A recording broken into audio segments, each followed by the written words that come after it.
My brothers, my sisters, we've been blessed. Allah's given us technology that He did not give those before us. Allah's given us a means of keeping ourselves warm with clothing that they wouldn't have dreamt would have come about in existence at this particular time.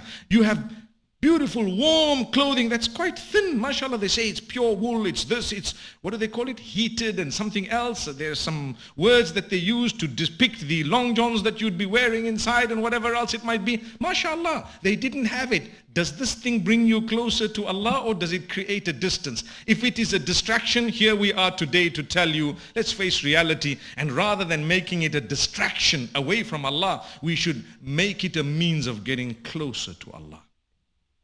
You have your phone, so what do? Well, I booked the Light Upon Light event. Kudos, mashallah. And by the way, I booked the comedy event that's going to be happening this evening, inshallah, also in Luton, mashallah. That's also permissible, by the way, mashallah. It's called Halaliwood, mashallah.